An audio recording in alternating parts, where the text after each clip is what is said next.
Well, hello again, everyone. This is Bob Mannery, and you're listening to Tom and Mike, AM in the PM, only on A2D Radio. Tom and Mike, these guys are fucking awesome. But their side piece, Greg, that guy is a goddamn problem.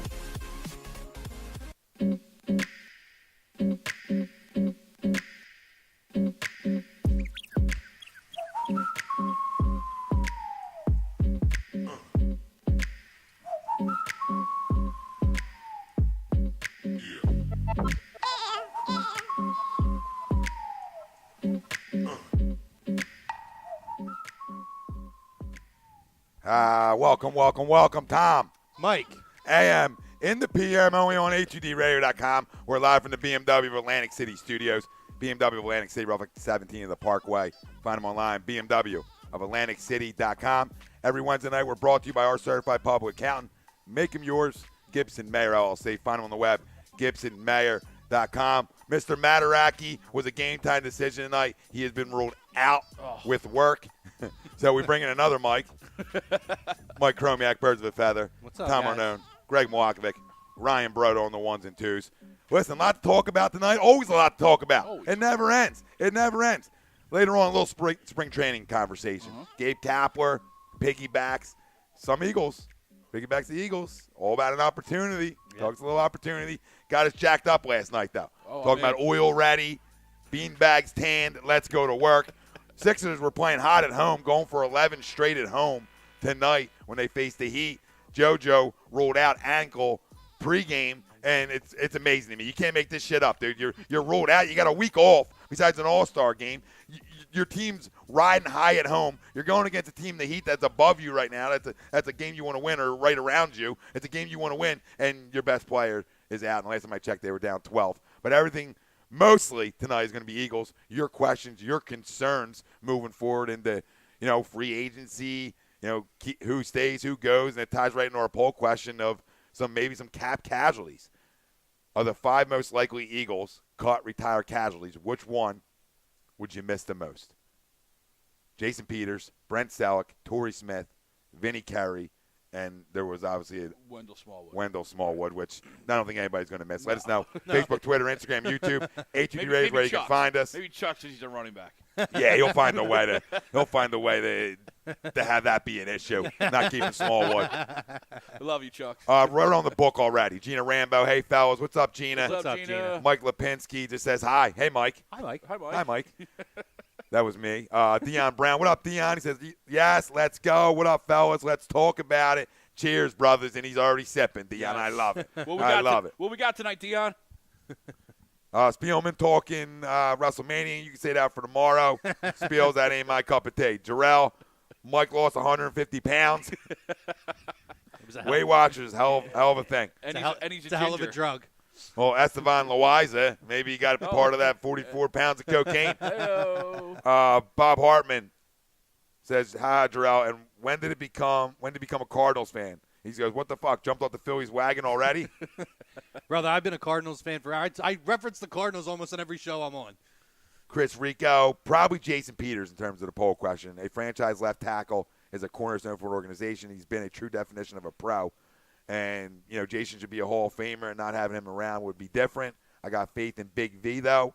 Much improved. Yeah, and we talked about it. A guy that, coming into the year, you're talking about you got to find Peters' replacement through the draft moving forward. You got to find, your left tackle of the future. They were talking about moving Lane over there, blah, blah, blah. And all Big V did is tell you, hey, guess what? You don't got to look anymore. I'm here to stay. So it's something you don't have to worry about. And tying into the poll, why Jason Peters might be the guy who has to be the cap casualty because he's the biggest cap hit on your football team. Yeah. So right into the poll, guys, which guy do you not want, or are you going to miss the most?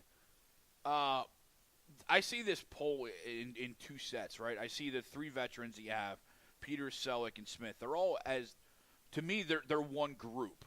And although their cap hit, for the most part, at least with Selleck and Peters, is a lot higher than Smith, you have to put a price on that locker room leadership, that veteran presence, the guy that's been there before. Now, it's a little different coming off of this year because we finally got over the hump this year. So you're not necessarily looking for like Brent Selleck, who was the longest tenured Eagle, the guy who was there last time the Eagles were in the playoffs. You know what I mean?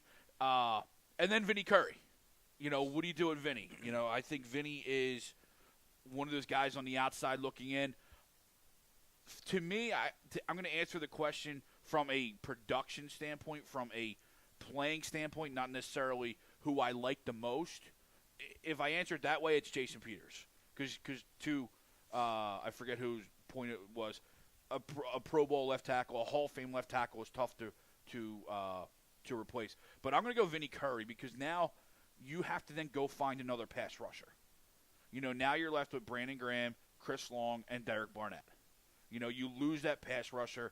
Now maybe Vinny realizes maybe he got his money and he signed, and maybe he restructures to stay, or if the Ndamukong Suh rumors are true, I don't miss Vinny Curry anymore. No, not at all. And I'm not saying Vinny Curry lit the field on fire and was an unstoppable pass rusher, but now what was once a strength is now starting to get depleted to where you have to find a replacement. Now, the emergence of Derek Barnett makes that a little less, because I thought Barnett played a lot better going towards the end of the year. I felt he got better every week. He did. And so it's to me, that question is kind of twofold. From a scheme, from a playing standpoint, it's Vinny Curry just because of what he does. But from like a personal standpoint, it would be Peters or Selleck to me. Fan-wise, I'm going to say just Brent Selleck. Not necessarily on the field, obviously, at this stage in his career, just because I feel like he's been so much to this organization for so long. But I think he's going to end up doing us the favor with a retirement. So I don't think that's going to be a huge issue. But just having him on the team as a legacy player as long as he's been here, I just think as a fan we're going to miss him. But for me, and I know Tom's going to probably pick the same guy. For me, I think it's Torrey Smith, just because I look at him as so invaluable what he brought on the field. And again, I talk about it all the time. Maybe he's not making every catch every game, but he's commanding the respect downfield to open up opportunities for other receivers. Not just that, I do truly believe that when he was here, when him and Alshon were brought in, there's an impact there that happened with Nelson Aguilar. And I feel like that leadership and those guys having that kind of a steady mind and that kind of experience to guide him through and get his head straight, to me, it's invaluable. And we still have a young team. We still have young receivers, guys like Mac Hollins and other guys. And I think that continued mentorship will be missed. I would have probably went with Jason Peters, but I do believe that Vaitai has done enough going down the stretch to show us. You talked about it. We didn't understand what they saw when they drafted him.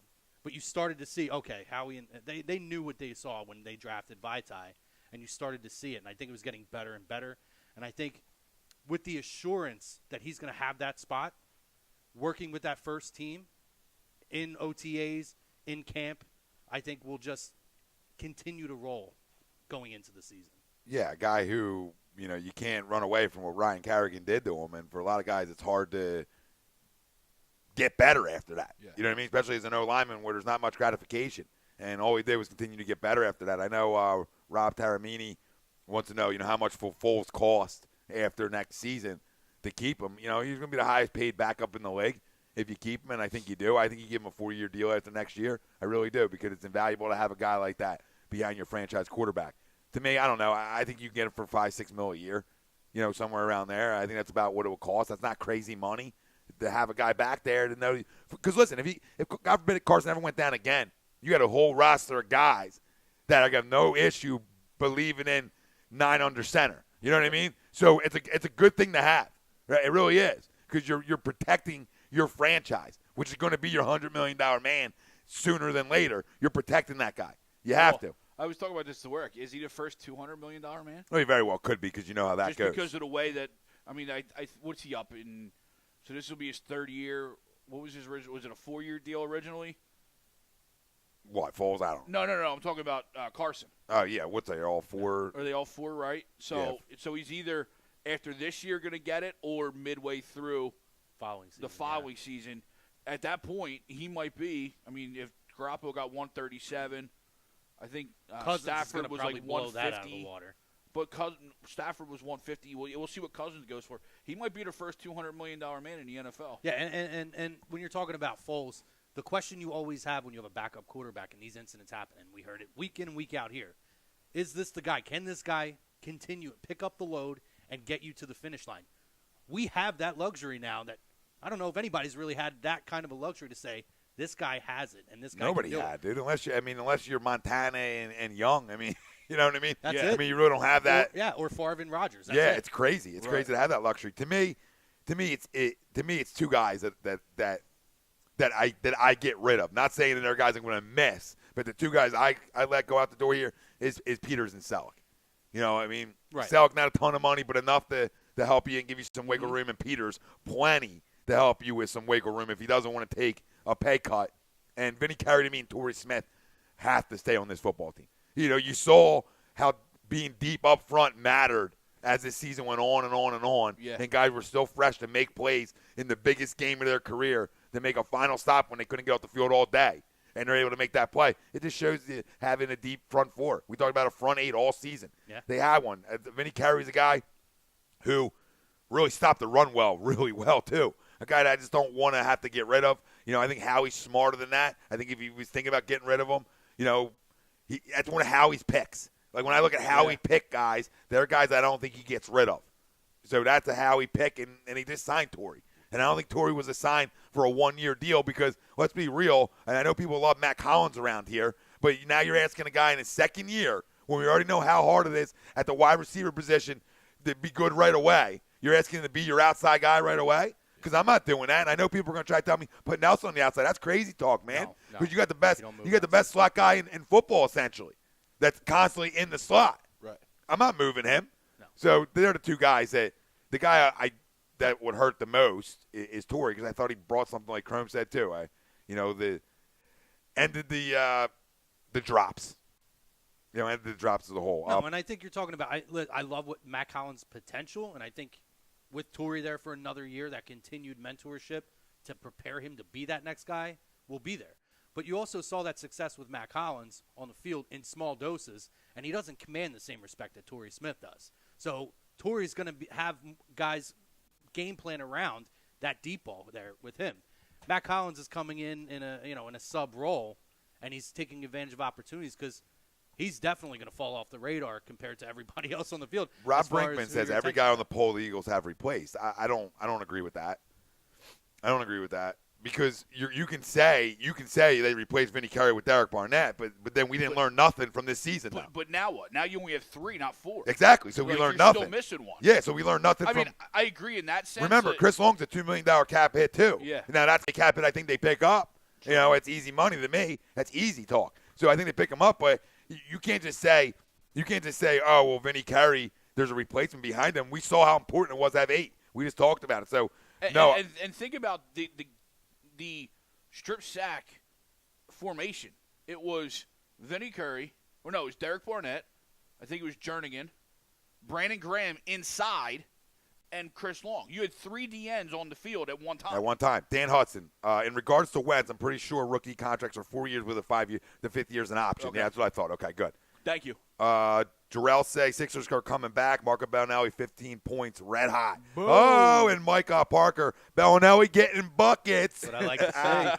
Pop Montanez. Foles What might up, want Pop? to. He says Foles might want to cash out. What up, Pop? Been a while, man. So it's going to be. I mean, Pop was talking back when it was doom and gloom last year. Yeah. He says Foles might want to cash out, so it's going to be tough unless he takes the team discount. My only thing to that, Pop, is he's cashed out, and it didn't work. And it almost led to retirement, which makes me think like he has no issue being the highest paid backup in football, right, and not getting hit. That's just my feel on it. You know, what else does he have to accomplish or prove? Listen, I mean, I've talked about right. I mean, nothing. you reach the pinnacle. What's left? I mean, I've talked about it on Birds of a Feather. I know I've heard you actually reference it too.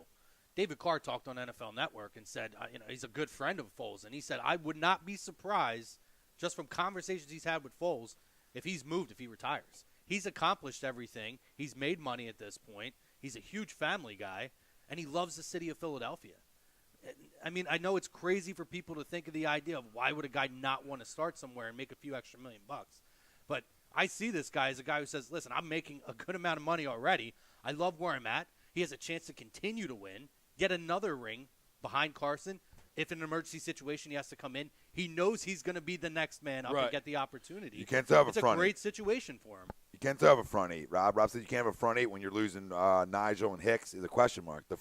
My front eight is the line. The line's a front eight because it's four with a four on the bench that can start on a lot of other teams in football. That's my front eight. I'm just talking about D ends and D linemen. You're just talking about the D ends, D line. There's a front seven. That's first level, second level. I'm talking about strictly. There's 8 of them dogs. Yeah. Right. And I don't want any of them to go because that was a major reason why we were as successful as we were. And if people out there don't see that, I don't. If we learned anything from this year, the importance of your offensive defensive line, okay? Because quietly throughout the year, and when it all was said and done, it was the best offensive line in football, right? And it went through the cracks a little bit throughout the year, but best offensive line in football. When assembled. When fully assembled. Best line in football. Wiz there, yes. And you can say the same thing for that D-line. So if we learned anything, why would we want to change any of that's worked for us? Listen, what's the old sayings? There's 2 ways. How do you win football games? A, clock management and game management. B, you win the battles up front. Yeah. But Rob saying you can't have all your money in your D-line and no linebackers. But Jordan Hicks is under contract. Okay, I'm not saying I'm believing his health. But he's not on the field. Yeah, but I'm saying he's under contract. And Nigel, with these other guys that, Peters and Selleck, there's your money for Nigel. I don't think you're going to have to overpay for Nigel. I don't think he's going to hit the market and get hammered with money. Right. He's a good player. He's not a great player. And I think they're going to let him hit the market and test it a little bit. But I think he's going to end up being here, honestly, because why would he not want to be? Right. Bob Hartman, Bo Allen is also a free agent, though. Yep, it's another guy you have to worry about. Bob says Torrey ended the drop, but throughout the year we were ripping Torrey because of his drops. And you're right. He went through spells. He went through spells, but then he also came back and made a couple big catches, especially late. I mean, you think about the interception that didn't happen. Right. That changed that Falcons game that he immaculately caught. And then the flea flicker in the Minnesota game where you're just sitting there saying, no, what are you doing? Great play. And then, of course, the helmet, the David Tyree catch in the Super Bowl, on a big third down. Yeah. And he made a big play. Yeah. And that's the invaluable part. I think that's what we're all talking about. It's like, were there going to be drops, dude? Yeah, there's going to be drops. There's going to be times where you get frustrated with your wideouts. But at the end of the day, he's a vet, and he won before. And Alshon, another vet. The combo of them two changed the culture of the drops. Yeah. Yep. More so than just Torrey by himself. The actual player. But now you want to put a second-year wideout on your outside? That's where I don't buy in. That's why I'm not there yet. And to your point with the commanding respect. Because real quick, Torrey can be going after next year when his contract's over. Right. You don't have to do it this year. You're still going to take a cap hit for cutting them, so why? Yeah. That's how I look at them kind of things. I agree. But to your point, Mac Hollins comes out here. He's just single coverage all the way down, as opposed to with Torrey. You're right. You're rolling the safety over. You have to respect now, it. while it might not be double, but you're at least rolling the safety to that side to at least have favoring help over that the top. side, right? Yeah, which creating opens opportunities everything on the else other side of the field, right? For everybody else. Absolutely. Zuck's a crumb. Sorry. Dude, you're gonna I don't spam groups. You know what I'm saying? I share in groups. I don't spam groups. And you're gonna not allow the action to happen now. Grow up, Zuckerberg. Really, grow up, dude. I mean, we're the best in the goddamn business. People want to see us, so we got to put them in a couple groups to get the word out a little more. Let us do it, Zuck. It's bigger than goddamn you. If you learned anything from the parade here, all right? And your lies. Some of your lies at your upper level, saying 700,000 people. Crazy talk. Gina, Michael, I like that you're thinking, but I'm going to stick with my one game at a time. I don't know. Where would I lose? Somebody commented something up top. I think we're talking. Me. Oh, here we go. Michael DeAndre. Yo, what's up, fellas? Is it just me, or do you guys think the Eagles might actually be better next season? I do. I really do. Because you're talking about the only. Listen, Carson Wentz is coming back next year. But there's one hiccup with that. There's one hiccup with that. Because I thought about this last night, okay? Okay. There's no work for him in the offseason, really. There's no getting better. Right. You understand? Getting better mentally, playbook-wise, yes, all that stuff. But physically, there's no getting better. That's why I start this guy for 4 weeks. I swear to you, I start him for the first 4 weeks of the season. I don't care what the doctor tells me, if he's ready or not, because I allow him to just get some more reps, get more comfortable with it. I allow that process to happen. He's your franchise quarterback, people. Well, and we see we can win with Foles. My thought process was, depending on where the bye week happened, you play him up to the bye. Right. Now, we hope it's not week 4, but to your point, it's the same mentality of get Carson through the bye or get somebody through the bye. Yeah. And then get Carson back after that. That'll be his spring, that'll be his preseason. He can go through, live practices. Yeah, just take it easy. Yeah. There's no rush. Like if we didn't win a Super Bowl this year, listen, baby, I get the rush. Yeah. I get the rush. Yeah. And listen, how great does that say? It's amazing. We say that though. I was driving to work the other day. If we didn't, yesterday, I was driving to work the other day, and I was like, wow, Nick Foles beat the greatest of all time, the 2 greatest of all time in the biggest stage of all time. Absolutely. One of my it's unbelievable. And one of the greatest Super Bowl games of all time. Yeah, a lot of all times times. At work, he walks by my desk every day with his hand up, and I go, Super Bowl champions. it's really us. That's it. Dan Hudson. And brought to us by his favorite head coach and his favorite backup quarterback. Yes. Yeah. I have no problem with He's a Nicky lover. Foles. I know. Dan Hudson. With Aguilar going in the final year of his contract, does he get an extension before the season, or do they wait it out until midseason? And what do you think he's worth? Well, I think that – can I touch on the first half of that? Yeah, touch away. I think that Valentine's Day. That really has to come down to what you do this offseason with the cap, whether you give it to Nelson now or later. Mid-season. Mid-season I to think if you're able to, like, for example – this girl might want it sooner, but mid-season. If you're able to trade Peters as opposed that to ass cutting tight. them, if you're able to trade some of these guys as opposed to cutting them and getting something in return and getting all that off, then maybe after everything's done, you say, all right, here you go. The funny thing about Peters I want to get back to Aguilar in 1 second, but the funny thing about Peters is that guys were talking leading up to the Super Bowl. This guy's ACL, MCL tears at 35 years old. Not just ACL tear, ACL, MCL, the whole knee ripped. Yeah. People were talking about leading up to the Super Bowl when they saw him working out. They're like, dude, I was looking at him like he could play. Yeah. Like he was ready to go. So people are talking about – very adamant about playing this year. And guess what? That might be a guy where you say, guess what? You don't want to restructure. We understand that. Maybe we can deal you and get a pick later down the road 5 years from now. Like, we don't even care. And just lose some of the money to a team that really needs a left tackle. Because we talked about it coming into the season when we were talking about being deeper behind Peters because he was getting older. Yeah. And we talked about left tackles don't grow on trees. Yep. Well, you have one on a tree here that somebody might be interested in, and you're saying, listen, man, give me something later down the road. Yeah. Handshaker. Thanks for taking them. Get to me later.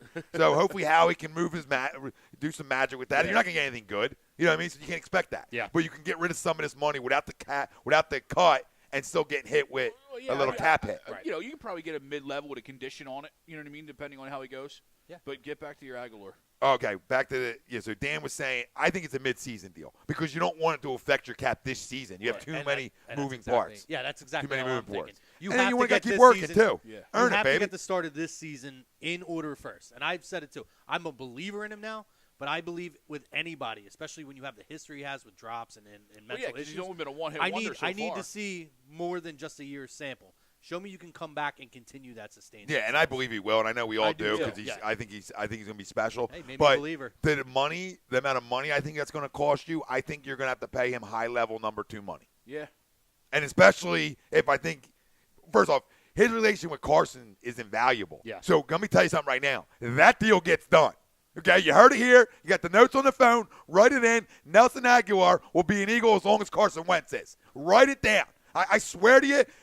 Listen, the franchise quarterbacks make a lot of these calls when it comes to players and their wideouts. Okay, the guys they have relationships with. They're the ones in the building at 4 a.m. every day, them too. He ain't going nowhere. That's a promise. We don't got to talk about it anymore. Listen, that's your core 4 right there. It's Carson, Ertz, Aguilar, and I believe Ajayi too. You have a bona fide number 1 running back in the backfield that you can rely on, who's the same age as your franchise quarterback.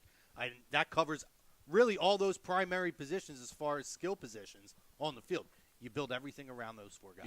Yeah. So Rob Brinkman said, "Who's better, Jarvis Landry or Nelson Aguilar?" To me, it's Aguilar. He's more. I can't believe we're going to say this, but he's more consistent. Yeah. To me, he's more consistent. Jarvis to me is a little something's I off with Jarvis Landry. I don't know. I think there's a little locker room-ish with him. Well, that might be true. But I think right now the player Jarvis Landry is just because he's done it a few more years. Just because he came in out of LSU and was a stud right away. Right away. And he sustained that the last 3, 4, I guess 5 years. But with what we saw from Nelson this year, it's not very long before I don't think he takes that over. But I'm not paying Jarvis number 1, 2 money that he's going to be looking for. Bye, Gina. Gina said, heading out, eating dinner. We'll play back video feed later. Bye, guys. Bye, Gina. See you, Have Gina. fun, Gina. Michael DeAndre, Clement's going to be special. I agree, Mike. Yep. I really do. He also says Wentz going to be hungry, and hungry dogs run faster. He is going to be very hungry, and part of his hunger is why, like we talk about, let him get right. That's why you have Nick under contract for a reason. Allow him to get right. If it's week 4, if it's week 3, I just don't think it's going to be week 1. I just don't believe it. I could be completely wrong. He's a young kid. I'm sure he's going to be healed by week 1. I'm not talking about that. Right. I just, like we said, there's no all-season work to get better. You saw how much work he put in from year 1 to year 2 and how much better he was. Now, the one thing that will get better is the playbook. He'll continue to learn that more. Doug talked about it. We talked about it before the season. Doug said, man, it's like 7 years to learn the West Coast offense in and out. Yeah. Well, it looked like from year 2, Carson knew it in and out. Yeah. So I expect year 3 to even be better. And we're going to talk later on about that offense coordinator situation. I heard Stephen A. talk about it earlier, that he's almost concerned that Doug's going to say, I don't need an offense coordinator. And I'm going to touch on that, and we can touch on that in a little bit, on our thoughts on that situation. So Rob asks who's better there, and Rob says, yes, because Landry's going to be a free agent, and how much will he get? Yeah, I mean, I think Landry's pay grade's a little higher, though, right? Because he's a 1. He's a low 1, high 2, depending on the team. I actually heard, reading, where's his best fit. We're up 2, boys. Someone threw out Baltimore, kind of to replace like the Steve Smith role in Baltimore. Okay. But yeah, I think he's a low 1. They need 1. Low 1, high 2 money, and I'm not paying that right now. No. I'd rather pay the money for the younger guy. I'm paying the money for Aguilar. Yeah, There's not even a for the question younger about guy. it. And the track records here with Aguilar, and the Dolphins are my AFC team. There's something not right in that organization, and there's something not right in the locker room with these guys. It drives me nuts.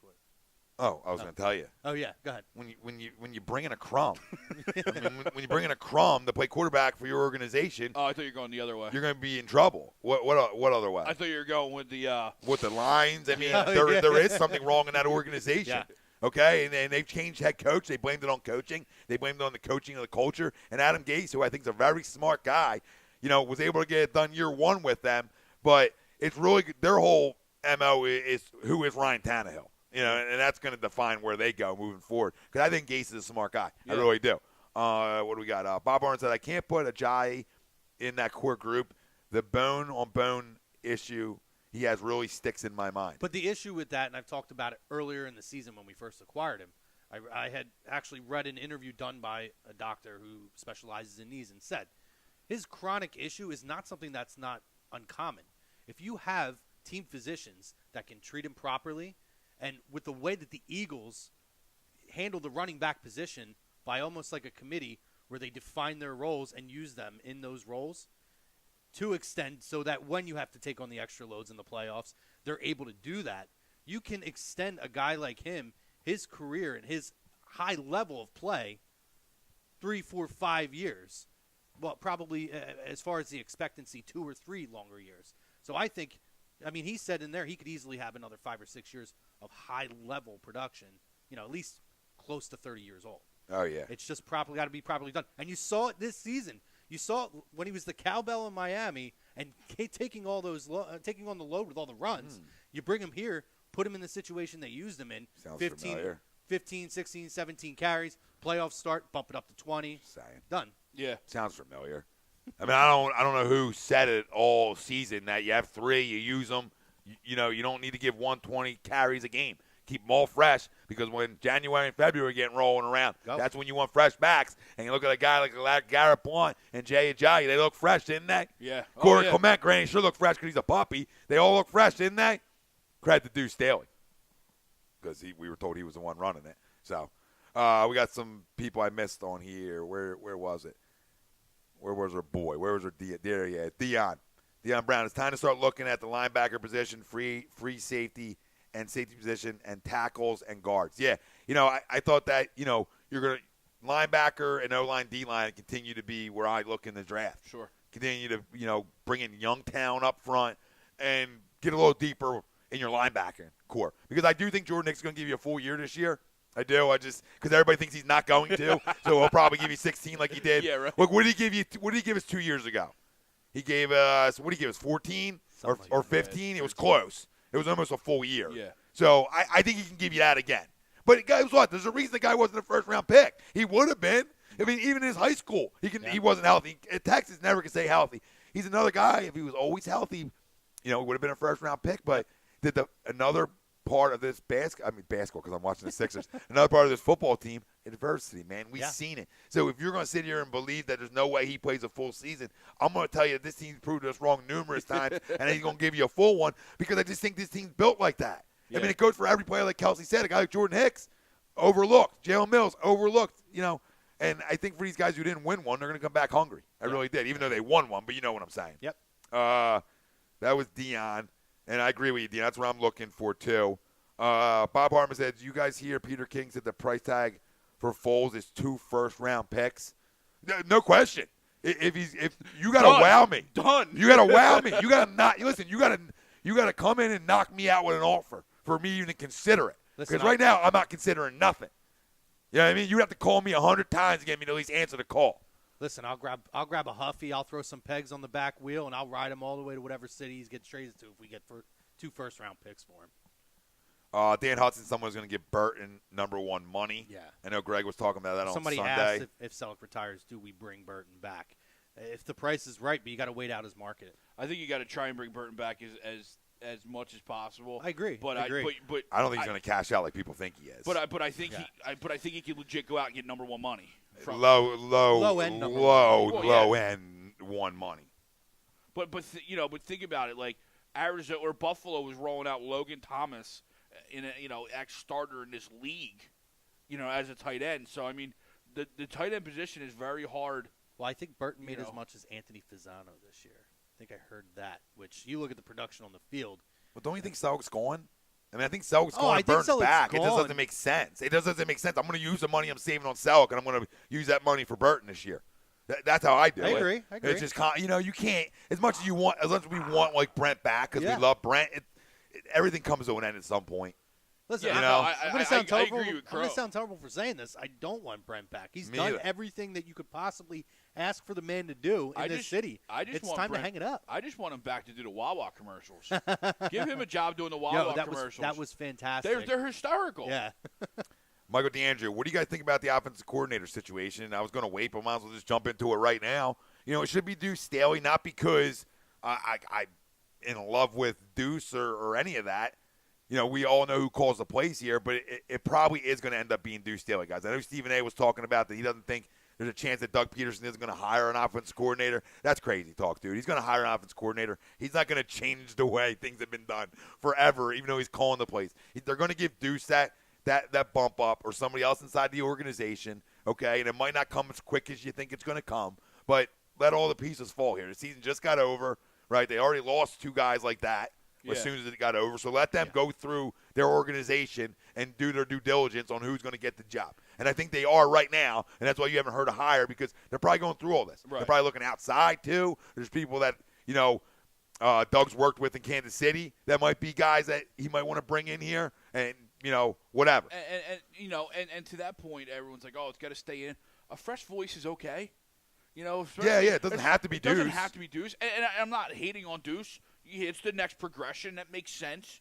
If it's not here, it's somewhere else, and that's fine. Yeah, and so if you really want to keep him, then yes, you do have to promote him because his name is starting to float out there at other jobs. I think agree. The Giants did us a favor by that. Is that Bellinelli? Was that Bellinelli taking it to the rack? I mean, lay it in, Jerome. Is he 16 or 18? Yeah, Mark. I like it. Not just you know what I mean? Not just a hand the cookie jar guy. But I lost my. Sorry, I'm excited. 10-9-8, baby. We're getting blown out tonight. But to that people point, load up their college loans on it. I don't want to be that reason. But the offensive coordinator, at least right now in this system, other than the game plan, isn't very active on game day. You know what I mean? He's, probably upstairs. I don't know where Rick was. Was he down the field? No, Frank was down the field. Frank, was he? Okay. But he's not calling plays. It's not like. Well, was he down the field all the time? I think he was. Okay. I think he was. but he's not calling plays.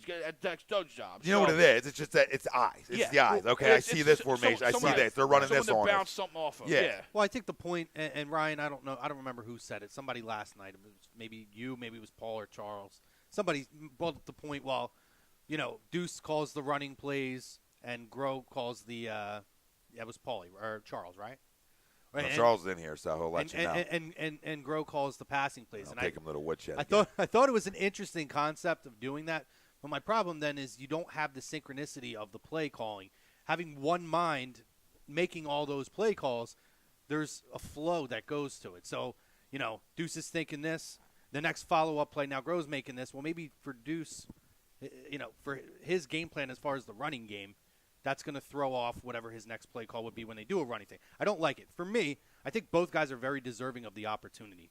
But, and I'm not usually a homer guy, and I brought this point up last night, but Deuce came into this city. He produced at a very high level on the field.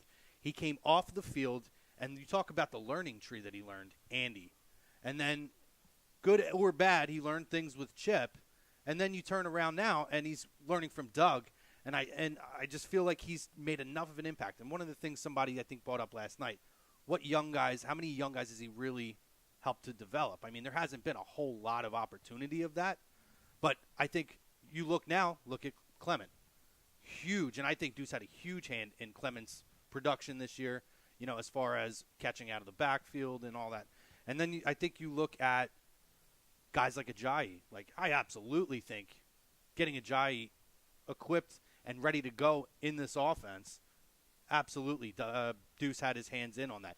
And I just feel like for a guy who has put the time in here and had success in doing that with the different coaching staffs and learning from those different trees, I just feel like Deuce deserves that opportunity. Yeah, I'm not even going to go as far as you saying deserves it. I think he's going to get it.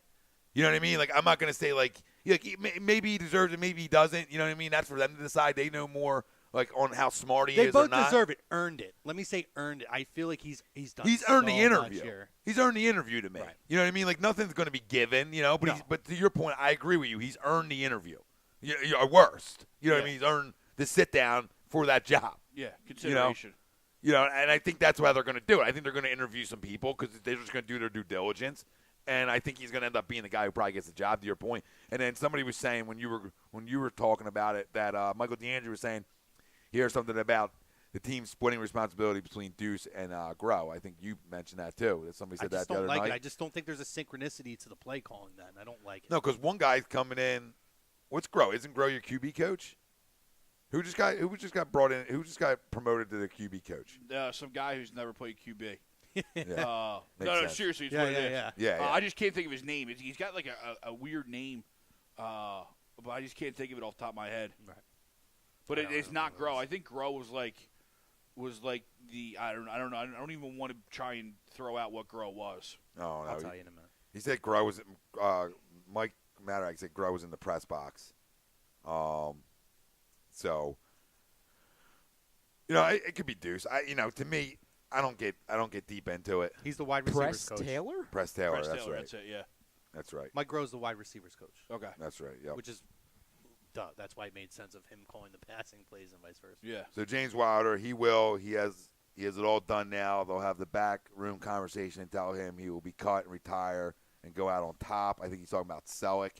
Yeah. Bob Hartman. The Ravens were big on linebackers when Joe Douglas was there. Waiting for Joe to bring that here and draft a monster linebacker or two. I agree. Linebacker and the two lines have to be the focus in the draft. I think linebacker is going to be priority number one for them in the draft. I trade out of the first round if I agree. I don't know how many people will buy into that one, but I'm trading back. I'm just getting some more picks. See if you can. Yeah. Yeah. I'm at that point at 32, you may as well. You can replenish third and fourth round. Make sure there's someone there that somebody wants. Right. Or a guy on your board who's not one of your top guys is still on the board, and you're like, okay, I can't trade this back. Listen, because I'd rather get a starter than trade back and not get anything. Yeah. Right, but we've seen it over the last couple of years. Guys drop in the first round all the time and get taken high second round. So let me hit some YouTube real fast. I forgot. Yeah, hit away. I forgot Mataraki wasn't here and no one's doing YouTube. So SJM86, Gronk Hernandez, RIP, LOL. He said, but for real, Fulton Wentz out of the two tight end set is huge. Foolish Demon chimes in. I like Ian Thomas from Indiana, and Schultz from Stanford has been mocked to Philly a lot. Todd Womack, Philly Dilly guys. Philly Dilly. Pootie Tang, Philly Dilly. Philly Dilly. SJM, Demon, you got a point. However, there's two tight end is key, plus Sava's pass-catching need. Foolish Demon, I think tight end is a position we could afford to let go. Get a depth guy. Eagles like Billy Brown, who's on the practice squad. David Roskett chimes in. What up, boys? Fizzle my nizzle. What up, Dave? SJM, 12 to 15 a year. I think he might be talking about Nelson, where he thinks Nelson might land. Yeah, I have to look at wide receivers' money. That's actually high. I think more 10. Think about it. Alshon's got about, his came out to 17? Yeah, I mean, this is going back a couple minutes, so I'm just guessing. Rookies, Foolish Demon chimed in with the rookie deal. Cool.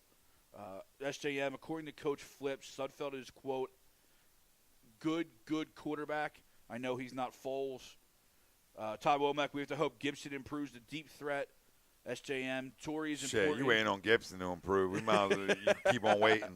SJM, though, Torrey is important. Leadership and craft at the spot. There's certain guys we can't replace. It's inevitable. Keep the strengths going. We all kind of touched on that. The Foolish Demon Foles will go the Jake Plummer route if traded. Oh, big board. Big board. Rashawn. SJM kind of thinks Rocco. Torrey will be here. Todd Womack, Destiny and Elijah can definitely step up if Bo is gone. I think some of the lower guys on the depth chart. Qualls is good. Not sure about Vio. That's from SJM. Bo really improved, though. I mean, he's not going to cost you a lot to keep him. No. He's really not. Foolish Demon kind of agrees with you, Tom. Nigel won't be huge market. He fits this system perfectly. Yep. Yeah, it's a guy he can still cash in here. I don't think he's going to get that much on the open market. No. I mean, teams are wary of that, man. Most teams are wary of that. Cloud chimes in. Cutting Torrey results in no dead cap, and we save $5 million. So he kind of thinks that he might be going with the no dead cap. If there's no dead cap, that's a totally different story.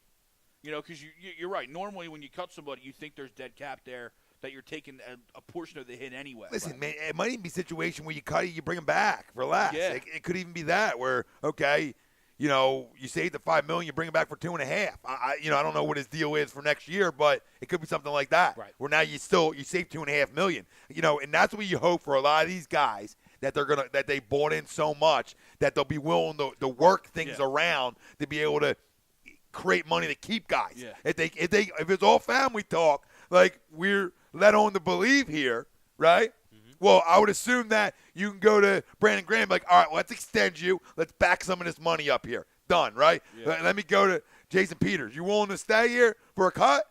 Is he finally going to accept it? If not, see you, right? And you just go down the list. Torrey, listen, we're going to cut you. We're going to bring you right back for $2.5 million. Done. We're saving $2.5 million, right? And you try to work things out like that, right?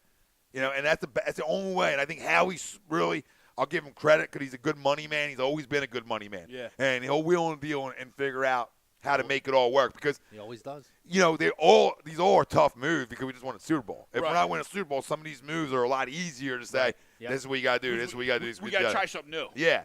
Right now, you want to keep as much of the piece you can keep together. You already lost coaches. The last thing you want to do is start losing more and more key parts of this football team. Yeah. And to me, Vinny Curry's a key part to this football team. Torrey Smith's a key part, more so than Jason Peters and Brent Selleck at this point of their careers. Yeah. Them two are still younger in their careers and still can make plays. Yeah. I don't want either one of them off this team. TTT Baldwin checks in. What up? 1, 2, 3, 4, 5 motherfucking Sixers. Let's go. 24-point third quarter comeback tie with 5 minutes left. Finish it out. Hey, so maybe we should fire Brett Brown again. Yeah. Right? I mean, I don't want to be Mr. I'm going to support every goddamn coach in this city, but somebody's got to because I've been screaming from the fucking rooftops to let it play out. Yeah. It's the first year he has any resemblance of an NBA roster. And that's still being nice. And it's still being nice because we went over this before, yeah, right? We talked about this. And look at the growth. Look at the growth of this basketball team. You won a game tonight without your best player. Without your best player. Your franchise player, and you came back to win it. Come on, man. Anybody that ever talks about things out of timeouts when they never even can play basketball at a YMCA gym or any of that shit needs to knock it off ASAP because the guy knows how to coach. Told you this before too. Coaching you can go back about 2 years from now, and you're going to hear that one too, and you're going to hear tree talk and limbs and all that with Brett, like you heard about Doug. Chris Estrite, we get some better pieces of the puzzle, man. We finished the puzzle this year. Fly Eagles fly. We did finish it, brother. Mike Parker, Simmons, more steals and turnovers, and a triple-double. Not a bad night. Not a bad night at all, man. Guy keeps growing in the Real becoming quick, a better basketball player. Steven, the more Tom talks about Gase, the more I hear Chip Kelly. What, Adam Gase? Yeah. Go back a couple minutes. Foolish Steven, sorry, man. We were late to the comments. You're not neglected. We see you. No, we love you, We brother. appreciate you, It buddy. was a little change up. Usually Mike's here and Usually he does Mike's the here, YouTube. and So. I got a little flabbergasted. And that's why Bob Menery consistently calls the guy a fucking problem. problem. I'm the problem. I don't What do you want me know to what do? else to tell you. We're not here to lie. And Bob sure as hell ain't a liar. Jarrell saying, it's great the Birds won the Super Bowl and how great it is. The Sixers are fun to watch and winning. They are fun to watch. Yeah, they really are. And you're doing this without another number one pick. And you know what? I really Raindrop. the Bellinelli signing really helps that depth. Huge, absolutely. That off the bench scoring where you don't have to play Bayless as much anymore. You don't have to play TLC as much anymore. An NBA player. And he's an NBA player. Now, yeah, he's been a journeyman and he's jumped around, but he is an absolute NBA player, and he's going to help that second team when you're going McConnell. Instead of going McConnell, Bayless. He's out. Bellinelli's out. We're just talking about him. Yeah, they're going to instead get of the ball going, back. That bum second group that they've gone with, now you can put a legit scoring threat on the floor. It's going to open up that offense for that second unit. No, and you talk about a guy, again, who won a title with the San Antonio Spurs, won in that system, and then now you're looking, and one of the issues was, do you have a guy who can shoot the ball outside of J.J. Redick that you can rely on consistently? Mm-hmm. The guy has the track record of consistency and winning. It's a huge signing, and you talk about they didn't go out and make moves. They didn't have to subtract anything to make a move. It's they make the addition with the buyout, and thank God we don't have to see more of Jared Bayless because I fucking hate that guy so much. I can't stand watching Jared Bayless. No, I hate freaking Jared Bayless. We're waiting on this situation right now because look like Bellinelli was out. I think he was out. They just make the call. I think he's out, right? So, Foolish Demon, Groh is the University of Virginia offensive coordinator, at least. So he has coordinator experience. And he's the wide receiver coach now, Groh, yeah. Yeah, and then the guys on YouTube were picking us up for the Press Taylor and that. Yeah. And then David Roscoe, of course, chimes in. Rams, Chargers. Get your own stadium, David. Winner. Missed the 3 for the win. D. Wade. Ooh, thank God that was close. Oh, dude. yeah. Chuck's is on the YouTube chat tonight. All right. What's he out to dinner with his lady friend? Yeah, Mike Parker said they had a chance to win at the buzzer. Another win. That's 11 straight at home. 11 straight for the boys. For the Sixers. 11 straight. Oh, there's Fultz. Not doing shit. And Dan Hudson said the same thing. Big comeback for 11 straight home win. And, yeah, there is, like, that Boston game in London was considered a home game, but that don't count. Yeah. It was freaking in London. Chris Estrade, I'm going out on a limb. Philly, Sixers, and Flyers make playoffs. One makes a strong run. Freaking love that, Chris. Yeah, love absolutely. that, Chris. Let's do this, right? Because we'll probably do like another 45 and call it a night. Okay. We'll take a break and we'll come back. We'll continue Eagles. Anything you want to ask Eagles, we'll chat about it. We'll talk about it, like Dion says. Let's talk about it. We'll do it. But we want to get into some. Talk, baby. We want to get into some Family 10-9-8 family talk, and we'd love to get pitches and catches, Foolish baby. Demon, I'll get to that comment right after the break. What's his comment? Hit it. No, from a Blazers fan, Bayless is useless. Yeah, real talk. Hey, people everywhere. People know. People know. We're not lying. Yeah. Jarrell K, he loves Maui. I loved heavier Maui. I love Maui. I loved heavier Maui. I love Maui anywhere. Yeah. Of course you do. So we'll talk spring training, Kapler, oil ready as well. And the Sixers continue to make a playoff push. And Eagles talk, all that on the other side. Tom. Mike. a.m. You do in the p.m.? In the PM. HUDRadio.com. I gotta get used to this. Live from the BMW Atlantic City studios. This segment was brought to you by our certified public accountant. Make him yours, Gibson Mayer LLC. Find him on the web, GibsonMayer.com. It is tax season. 'Tis the season. Let Jimbo help you out. Get your handle. Get some money back in your pocket. We'll be right back.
Well, hello again, everyone. This is Bob Mannery, and you're listening to Tom and Mike. AM in the PM, only on A2D Radio. Tom and Mike, these guys are fucking awesome. But their side piece, Greg, that guy is a goddamn problem.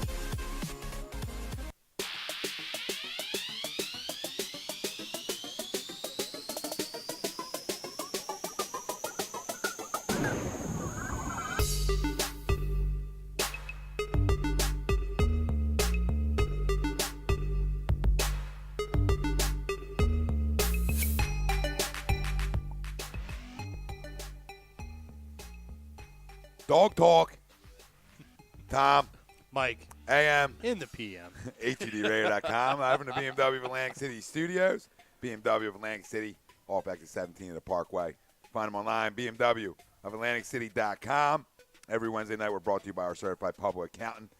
Make them yours, Gibson Mayer LLC. Find them on the web, GibsonMayer.com. No Mr. Mataraki tonight. So it's Tom Arnone, Michael Chromiak, Greg Milakovic, Ryan Brodo on the ones and twos. Mike was a game time decision ruled out because of work. So, adversity. Keyword. Got to push through. Next man up. Next man up, up right, mentality. So we talked Eagles. Our poll question brought to you by Scanzano Sports. Find on the web, scanzanosports.com. Of the 5 most likely Eagles cut, retire casualties, which one are you going to miss the most? Jason Peters, Brent Selleck, Torrey Smith, Vinny Carey. Let us know. Facebook, Twitter, Instagram, YouTube. HUD Radio is where you can find us. To me, Torrey and Vinny have to come back. Peters and Selleck are guys that you're okay with, letting walk and getting some money back. Peters hurts you because he's been here for so long. He's been a bookend, but, and same with Selleck. But at every point, it's a business and careers come to an end. They're both guys long in the tooth, and you can replace them guys. They're replacements here. Like Rob said, the other two replacements aren't really here as much so. Right. Absolutely. Let me throw this out to you real fast before we switch gears to the Sixers. Lane Johnson's making left tackle money on the right side. Is there any interest to move him over to the left side now that the offseason's here and it's not, in like midweek he's got to change his whole. I mean, it would be the time to do it, but I don't know. I think you saw enough from Big V at this point that I would roll with what you got going. I'm just now. saying from a money. I don't disagree. I'm just saying from a money standpoint, he's making left tackle money. You don't pay right tackles that money. Right. No, I understand that, but you do now. You know what I mean? You do now, and the reason I say you do now is you saw after the 3-0 start 2 years ago how important he was of a loss. Not saying they would have been a playoff team, not going that far. But, again, you've seen how important he was on that right side. Sure. Not only running the football, everything changes. Things change in terms of, the old adage, left tackle's your blind side. He gets the big money. Well, sometimes, you got a right tackle who's the best in football at his position. We talked about before, if there is a time to move him, you do it in the all-season. But that kind of conversation was before Big V. You know what I mean? Now, with what you see out of Big V. Or maybe not even Big V, just a Super Bowl win. Yeah. I mean, when you win with him there, then you're it's right. It's hard to move him. It kind of lessens it a little now, bit. Now, if you struggled this year and your left side got blown up, there's no question about it that move's getting made in the offseason. But when a guy's comfortable somewhere, when a guy's an all-pro, has a position, maybe the best right tackle in football, I just don't move it.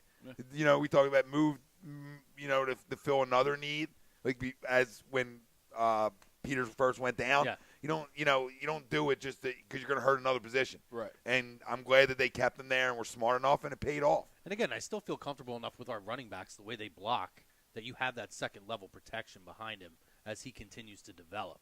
So, I'm rolling with what's been successful at this point. And Dan's got some real talk coming in here on the page. Dan Hudson said Big V is making less than right tackle money, though, so it's a cancel out. Yeah, you're right there. Yeah, true. True. Touche. And Real talk. And honestly, the real talk, that goes with quarterback, too. People will bitch about what Nick Foles' cap hit is. Yeah. Carson Wentz is making if you Peanuts, have essentially. such a team-friendly deal, it's a wash. I mean, he gets Garoppolo's signing bonus. Yeah. Essentially. So I was going back to the chat. SJM was talking about Nick Foles' money. What he would, if you re-signed him, what his money would be 12 to 15 a year. Yeah. No. Well, that's what he's talking about. He wasn't Nelson. No. He said it's Yeah. Foles. I'm saying no. That's too much. You're going to probably pay around $5-6 million a year. It's that for about a 4-year deal. So it's about, let's say, $25 million deal, X amount guaranteed for the highest paid backup in football. Yeah. Who is the highest paid backup in football right now? I don't know who that is and what he's getting. Probably paid. Nick. Probably is Nick's making a nice chunk of change Well, right what's now. he making now? I don't know. If we find out what he's making now, you can sort of determine on what he's going to make in the future, or at least what that number is going to be close to in the future. While we're getting them numbers, Sixers huge win tonight. Where were they down? 30? 24. 24? Yeah, Felt no. 30. Last we saw it was, I think, like 19 or something. When we were on That's what earlier. Pretty Tank says. Beautiful Sixers comeback from 24 points tonight without Embiid. T ball and Sixers come back from a 24-point deficit in the third quarter and win without Embiid. Ben with another triple-double. Bad late game turnovers, though. You know who's killing us? Rocco stinks. Yeah, he does. I mean, flat out Got stinks. that big contract, and all of a sudden he can't shoot. Can't shoot. 1 from 8 for 3 tonight. 2 for 13 from the floor. That's atrocious. You're 2 for 13 from the floor. Yeah. I mean, take a ball to the cup one time and get an easy one, Rocco. All right. Redick had a good night, but struggled from 3. He was 2 for 12 from downtown. But Ben, great shooting night. 8 for 15, 18, 12, 10. Carrier numbers, Daddy. Mm-hmm. Carrier numbers out of the real rookie of the year. So I know Donovan Mitchell's having an amazing year, but the real rookie of the year is Ben Simmons. So his contract was 2 years, $11 million. 2018, he is 5.5. No, it's 4. His base salary is 4, 4.5 with the signing bonus and his roster bonus. He's a $7 million cap hit, 7.5. Yeah, cap 7.5 million. this That's year. what I heard. Yeah. Yeah, this year. Yeah. Yeah. But what's he making? It was a 2-year, $11 million contract. So it's about 5 year, $5.5 million a year. 5.2. Come on, you're the banker, million, Daddy. $7 million fully guaranteed at signing. You're talking the average.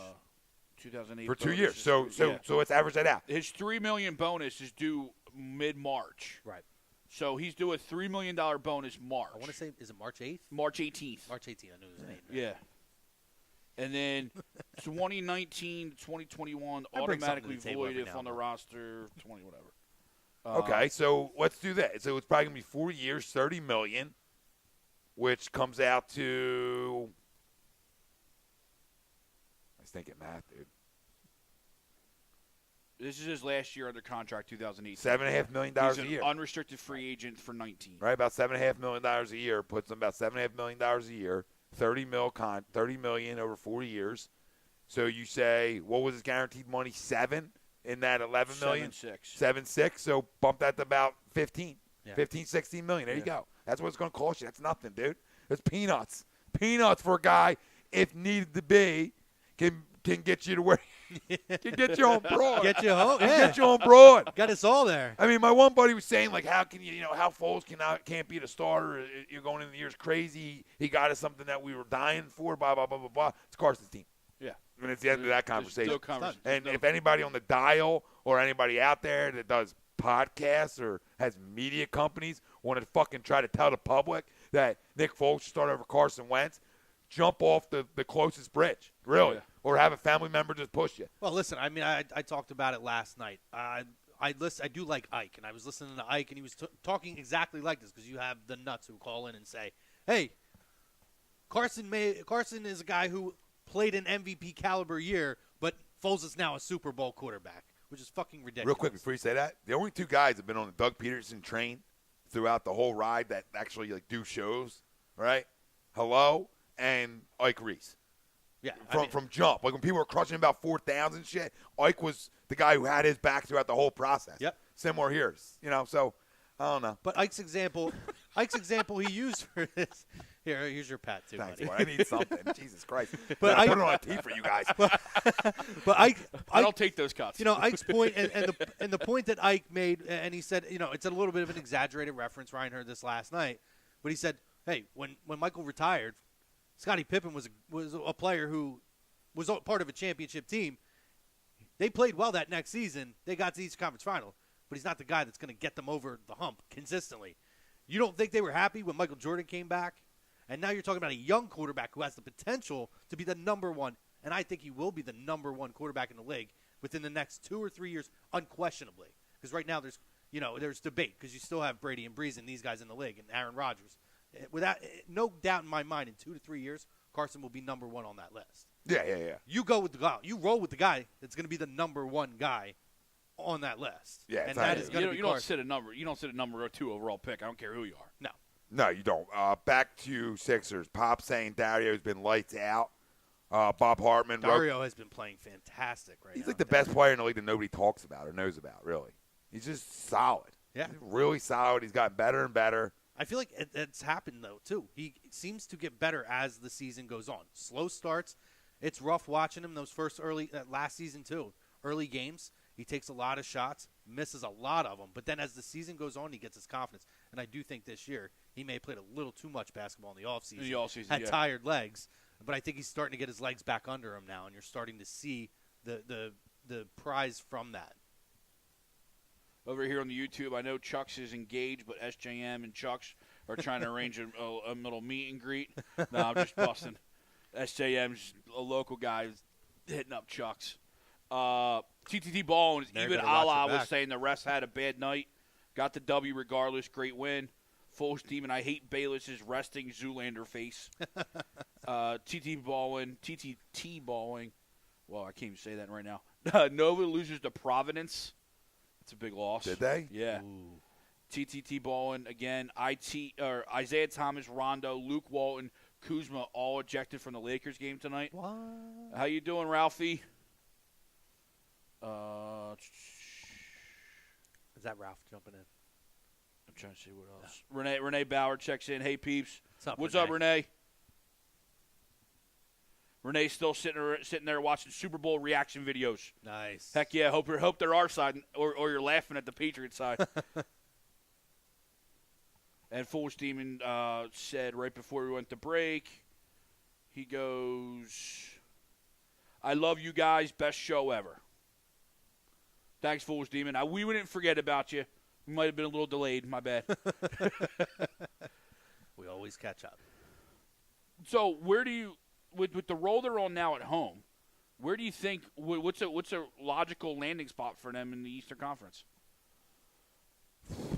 Logical? I mean, still right now, after 11 straight at home, and a lot of these games have been in a row. So what's it, 4 or 5 in a row? Right? So, but they're still only at the 8 seed. 7. So you think they're right around where they're at? Well, they're 7 right now. Oh, okay. Miami, they're a game and a half up on Miami. Okay. They're a game and a half behind Indiana for the 6 seed and the same for the 5 seed. To me, they can get up into that 4. I don't see why not. You know, Washington's in the 4, and they're only 2 games above us. And they're without Wall for another 4 or 5 weeks. Yeah, and that's a team you can jump. Mm-hmm. So I mean, I think their ending spot could be 4 or 5. Realistically, if you want to be real about it, probably 6. Right. But I think they can get into that 5. The 6th, that was going to put them against Cleveland and the new look Cavs. Yeah, I think they can get up to that 5 and even that 4 because of no Wall. That's huge. Yeah, and over no, time, it that's is. going to continue to Yeah. hurt that basketball team. Yeah, no, I'm thinking 5.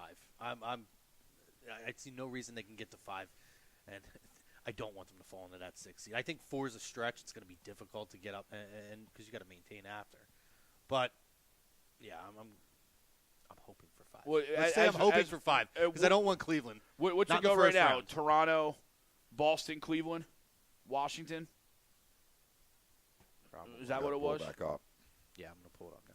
I just had it up too. Yeah, I thought you. It's let's see, Toronto, Boston, Cleveland, Washington. Yep. And then Milwaukee, Indiana, Milwaukee, Indiana, and then us. and then us. The 7 hole. The 7. Okay. Yeah, no, I mean, I think that's doable. I mean, we're only 2 games out.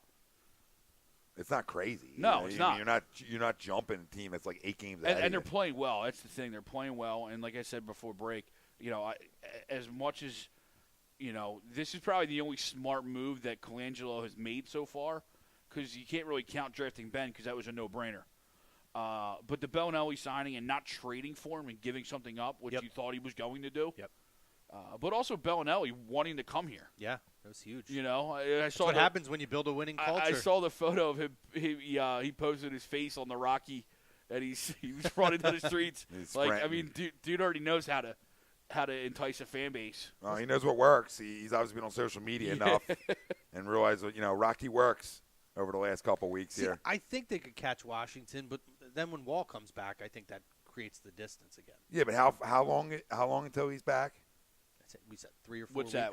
Wall? Yeah, he's already been out 2 weeks, and it was a 6 to 8 week injury. I mean, you would have to create a little bit of distance too at that 4 seed from Washington. Yeah, maybe not too much. I mean, a couple games, I think you're okay. Talking 2.5, 3 games. If you can get 4 game jump and get 2 games above him before he gets back, I think you're okay. Yeah. You got to keep playing at that level, though. Rocco's got to start hitting some fucking shots. No, they all do. They all do. You need them all to be more consistent. He's got to start hitting some shots, and Bayless needs to stay off the court. But the thing is and Joel needs to stay on the court. You're going to need back-to-backs. Yeah. You really do. You're not going to be able to get away with this consistently. Are we going to get back-to-backs this season? We got one a couple weeks ago. But I'm saying, are we going consistently? Yeah. I think at this point the training wheels are off. Especially if he's technically playing a back-to-back All-Star weekend. I just don't feel he's supposed to be playing in that world game or whatever. Now, granted, it's not the most intense basketball action of ever, but and then he's going to turn around and play the next night in the All-Star game. Is it a problem that there's so much talent on this team now and the future is so bright, but I just do not trust the front office in this organization? Preach, brother. It bothers me that I see so much good going with this team, so much potential and growth, and now you're getting to the point that you wanted to attract guys like a J.J. Redick, a Bellinelli, who's a guy who's been on winning teams, who can shoot the ball off the bench for you and create that second shooter behind Redick to give you another scoring option. And that's just the tip of the iceberg when you talk about these veteran guys who want to come to Philly and play with Embiid and play with Simmons. But I just don't trust this organization and anything they tell. To me, that whole back-to-back we saw that one time could be a smokescreen. We may not see it the rest of the fucking season. It could be. It could be like, well, hey, we gave you what you wanted. You saw it. Now you're not going to get it again. But they'll give us every excuse in the book. There's no question your thought process is correct. It's because difficult. You got to remember the NBA now runs the Sixers. It's not the Sixers. Right. It's not Brian Colangelo. Absolutely. It's the NBA. Yeah. And that's the problem when you sign yourself over to the devil with the last name Colangelo. Mm-hmm. The NBA now officially runs you. Yep. And Pop Martinez says, we talk about a puppet. Yeah. He's a puppet for He's the an NBA. Absolute puppet. Pop says 6-7 seed. Dan Hudson, I definitely think that they can get to a 4-5, so he's around where I'm at with that. James Wilder, land 5 or 6. So, I mean, everybody's in the same ballpark. Yeah, we're right, Mike Parker, because they are young, the end of the season can help us. Yeah, true. Very true. Pop says a lot still falls on Embiid, fellas. That's the real deal, and that's what we're talking about. Can he play back-to-backs? You need him. At this point of the year, what are you not going to play back-to-back in the playoffs? Yeah. So the only way you're gonna get your body ready for back-to-backs is them starting to stretch it out, right? There's a reason pitchers and catchers report before hitters, right? Yeah. Stretch them out. Yep. Stretch the balls out a little bit. Well, let's stretch them puppies out and this on is the bottom time a little of the bit. season where you start doing that. What do we talk about with the Eagles and the running backs? You take your time, build up to this, and then when you start hitting playoff time, January and February, that's when you got to totally take the training wheels off. And that's where you stretch out the carries, right? Yep. Same thing here now. It's time. He's got to start playing some back-to-backs consistently. Maybe not every one. Maybe every other. But he has to play more back-to-backs. No, he does. And hopefully they get that done, and we'll see what the Fultz situation is. I mean, bringing in Bellinelli, not that he plays the same position. It's just tells me that I don't think the kid's coming back this year. No, I don't think so. You know what I mean? Markel? Yeah. No, The signing of Bellinelli just solidified yes, that to me. Agreed. Not that he plays the position, but just solidifies that, okay. But he at this point in the gives season. you what you don't have from him. Correct. At this point in the season, if he comes back, he's coming back off the bench as a 6'7" man with the scoring punch off the bench. And that's what you went and got in Bellinelli because you know he's not coming back. Right. Mike Parker said, hoping Washington stays there, we can smash them. I agree. Mike, Bob Hartman says 5 seed schedule doesn't look hard over the next month and a half, but they do have some back-to-backs in there, which is going to be the key. And Mike Parker says, I'll take Korkmaz over Bayless. Oh, there's no doubt. Oh, yeah. There's no doubt. Puditang, fire Colangelo. I agree. Mike Parker says there's no back-to-backs in the playoffs, right? No, there's 1 day off in between. And 1 day off in between. SJM, I want Pat Croce back. I would die for Pat Croce back. There's a lot of things I would do for Pat and that fire that we had. Absolutely. Let's get to some Phils before we wrap it up. Yeah, though. definitely. I mean, there's not a lot to touch on, but obviously there's nothing to base this off of yet. Okay, what's the highest you can get them to? What's the highest win total that's possible for this young baseball team? As is, obviously, Yeah. There's nobody brought in. There's no Arrietas of the world. Well, I still think that a move like that happens, so I'm going to factor that in. But I think I'd still be in the same spot regardless, because you mean no Bud Norris signings or anything like that? I'm right at that 500 mark, a little better. Yeah. Whereas it's kind of where I had them last year. I thought they would be about a 500 ball club. And good thing I didn't do it because I thought if you take a team like the Phillies, a 500 ball club, where they're going to be underdogs in most games, and you put $100 on the whole year to win, by the end of the year you'd be up money. I lost a lot. But thank God it was just a test last year. But so I'm going to go – I'll go 80 – 85, 87 wins. I'm right above 500. Kapler really got me. I've been a Kapler guy since the inception or since the move was made. And then the video last night, that he posted yesterday after the first day with all the guys there. He said most of the guys were there early. You know what I mean? Yeah. And the videos the Phillies were putting out it was nice to see a lot of these guys there early. We knew Singer was there a couple weeks ago, who, by the way, Singer's got a low number this year, number 24. Uh-oh. What's that gonna do for Sing?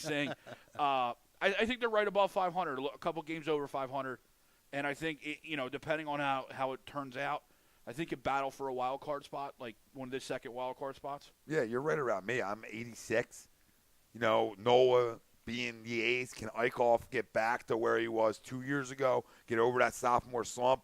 To me, Jared Eichhoff's got to be a guy who wins me 15 games. Right. Okay, if I want to get to 86. Has to. And I need that earner run average in the threes. Okay, he doesn't got to be a 2 guy. That's where Noah's got to be. Right. And what I seen from Noah, using a lot more legs last year, picking up on what guys are telling him, being coachable is huge. I think he can take that big jump to be your ace. Now, you're really loaded lineup-wise and with a lot of puppies, too. I mean, really look around. Consider Franco's going to be your third baseman, okay? As of right now, I'm not a Franco guy anymore, okay? But I'm just going through your diamond. Franco, J.P. Crawford's getting opening day, shortstop. That's his position for the next 10 years, you would assume, right? Hernandez, who we really like in this lineup, is going to be second base, and you got Santana at first. That's good. You got some pop in there. You got some hitters, and then you go to the outfield where you got Hoskins, you got a Double, and you got Nick Williams. And then you jump behind the plate, and Alfaro that we know can swing it, and probably Knapp or Rupp. We'll see which direction they go with that. But still, this is a good young lineup that can be very dangerous. Now, can the arms live up? Can Vince Velasquez get through 5 innings? Yeah. Probably not. Will Gabe Kapler and all the oil tanning be smart enough up here to say, hey, you know where you got to belong? Yeah. But what I like that they've done is they've compensated. I think the issue last year, which I didn't think was going to be an issue, was the pitching. So they went out and they built a very formidable bullpen. And I like that they went out and got veteran guys so that if Vinny can't go 4 or 5 innings, you have guys who can now bridge that gap that you're much more comfortable in than I think the situation you were in last year. And I do truly believe when you bring in a guy like a Santana, that's a guy who's got pop. It's similar to the Tomei edition years ago. Right. That was the first building stone of, we talk about attracting veterans to come. I think Hoskins, what his development's going to be is going to be key this year. He's going to be able to maintain almost the level he had last year. I think while playing the outfield. It's going to be a lot. He's going to have a little more tear in his legs running that outfield too. I'm really intrigued to watch them as a outside fan. I like them. They're my hometown team. I do watch games. I'm a Cardinals fan, but I'm actually very intrigued. I don't think they're quite at wild card status yet. They're a year away. I think next year they won't just compete for the first. They could be competing for the division at worst, that number one wild card spot. Yeah. There's no question in my mind if they develop the way this year it looks like they may. I don't even think there'll be a question they're going to be a wild card team next year. Bob Harder said it's funny watching the guys on the team talk about Gabe joining them in the weight room and putting them all to shame. It's like, shit, man, Gabe, my manager might take my goddamn position. Even though he's a journeyman, this guy's starting to figure it out. Late. James Waters, he's jazzed up, our resident Canadian. He said, USA versus Canada, grudge match live. Women's gold medal OT loss. And Sochi had to sit with the U.S. for 4 years. LOL. Hashtag go time. And Bob Hartman says, fuck Canada, James. USA. I love it. Real quick over here on the YouTube, real quick getting back to Sixers. Foolish team and Sixers should just have their first round pick City year, even when healthy, just to keep the tradition. And then TTT ball and comes back. Call me insane if you want, but have they discovered a new way to do things? Give guys a year to watch, develop skills, and bring them in when they're ready. I mean, it's effectively worked in college all the time. It clearly works for Ben and Joel, though they've had more significant injuries. Redshirt City. I mean, it does. I mean, basketball. I was joking like it's LSU. Basketball needs a minor league system, like being in the G League isn't really that bad. And I do agree. I think when they started the D League, it got a bad rap because you called it a developmental league as opposed to a minor league. Right. Which they trying to get away from. Mike Parker says, what position did Gabe play? And I didn't catch the bottom part, so I wrote outfield. And then he goes, can we sign him as a player coach and put him at third?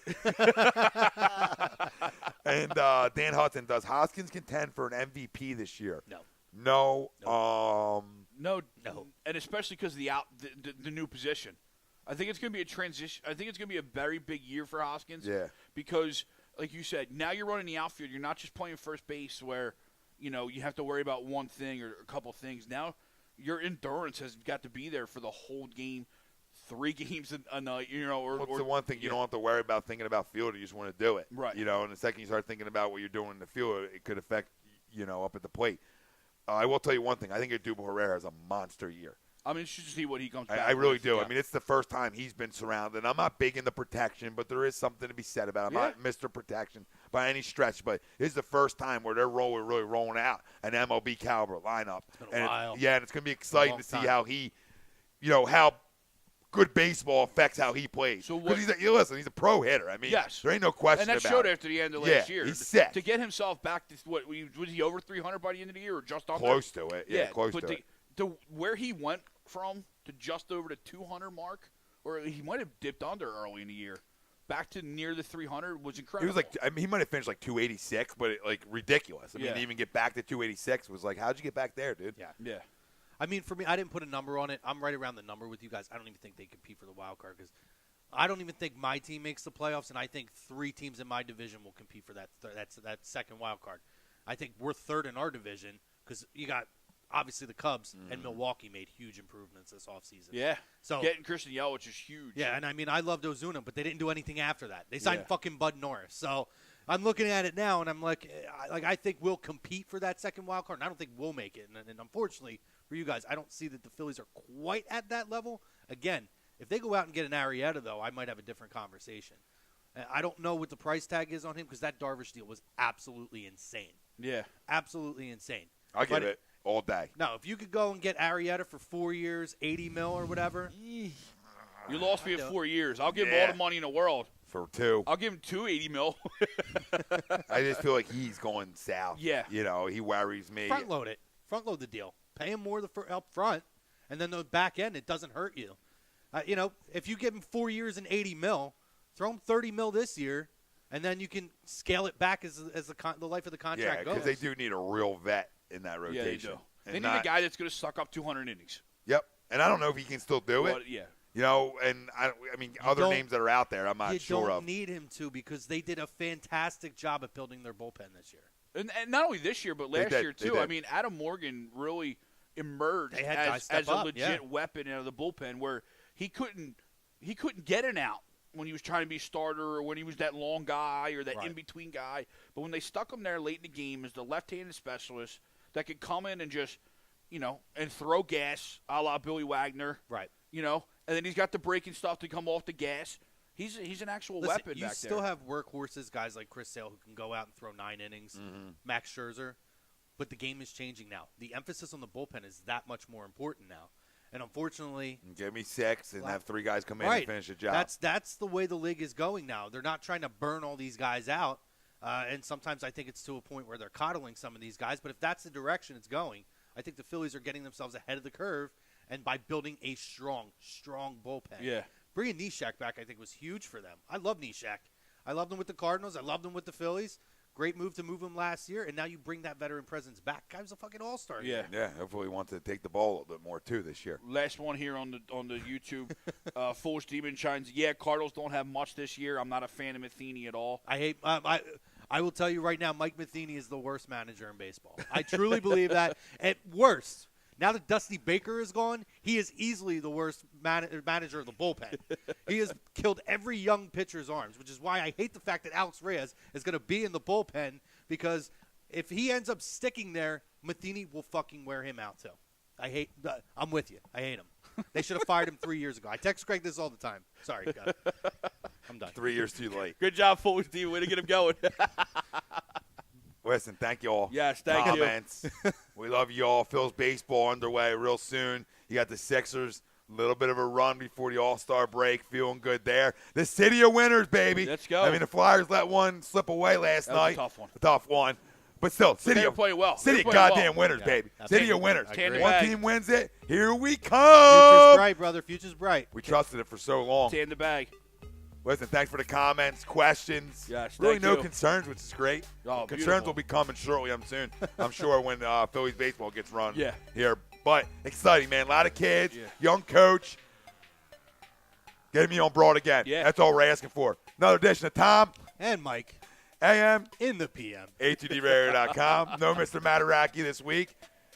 Tom Arnone, Michael Chromiak, Greg Mwagvik, Ryan Broad on the 1s and 2s, and all the family out there. The worldwide leader of Real Talk. We'll see you. We love you. Hockey, wrestling tomorrow night. We out.